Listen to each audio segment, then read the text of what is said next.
নেতা, আপনি কিছু বলবেন? মাননীয় স্পিকার, আপনাকে ধন্যবাদ। আমি শ্রদ্ধা রেখেই বলতে চাই,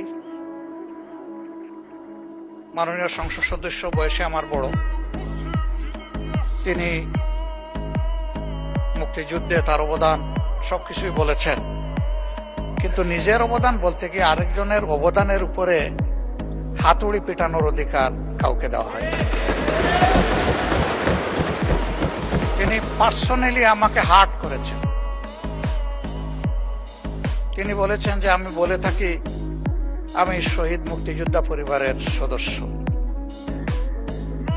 তাহলে ইনি এটাকে চ্যালেঞ্জ করছেন। 2 নম্বর, উনি বলেছেন কোন মুক্তিযোদ্ধা কিংবা শহীদ মুক্তিযোদ্ধা পরিবারের কেউ জামাত ইসলামী করতে পারে না।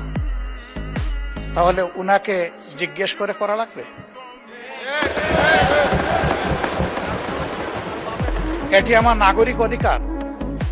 আমি কোন দল করব, কোন আদর্শ আমি অনুসরণ করব, এর উপর হস্তক্ষেপ করার ন্যূনতম কোনো অধিকার রাষ্ট্র কিংবা সংবিধান কাউকে দেয়নি। আমি এটার তীব্র নিন্দা জানাই। আমার আইডেন্টিটি নিয়ে প্রশ্ন করা হয়েছে, এটা গুরুতর অপরাধ করেছিল। আবার আমার আদর্শ সিলেকশনের ব্যাপারে উনি কথা বলেছেন, এটা বাড়তি অপরাধ